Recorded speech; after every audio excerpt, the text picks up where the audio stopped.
A Spokane Valley family is still in the hospital tonight after they were hit by a car while crossing the road last night. WSP says Amanda Hendricks and her 3 boys were hurt in this crash.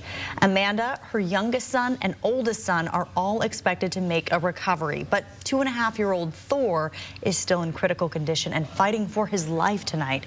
The Hendricks were crossing the street and were hit by a car. Thanks for joining us. I'm Kirsten O'Connor. And I'm Aaron Luna. The driver is a 16-year-old, and they're not facing any charges right now. According to Washington State Patrol, it happened at the intersection of Highway 27 and East 24th Avenue. 4 News Now's Natalie Grant spoke to the family as well as the people who were first on scene last night. And Natalie, what did they tell you?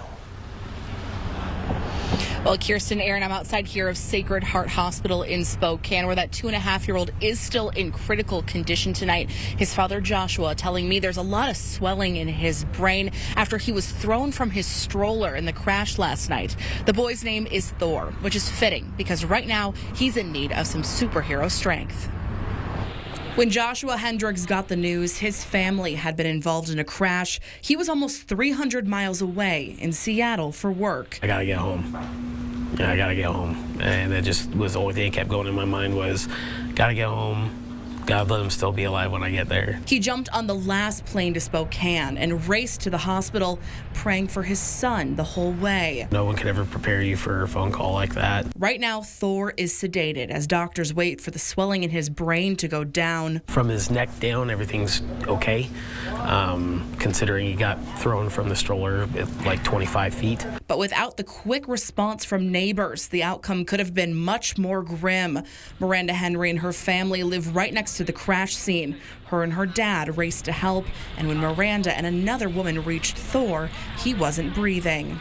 Initially, when I got to the little boy, I just pictured my own kid. But then, a little bit into it, I just kept thinking of the mom. They were eventually able to find a pulse when paramedics arrived, and doctors say that heroic effort may have saved his life. Now it's a waiting game, but the Hendricks are thankful for the help of strangers. To whoever she is, thank you.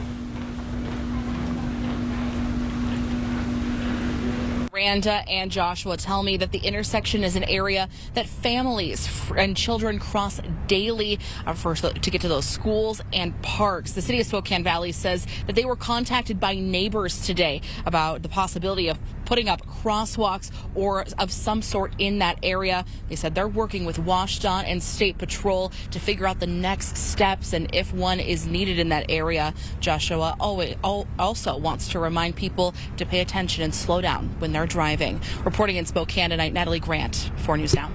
Natalie, thank you.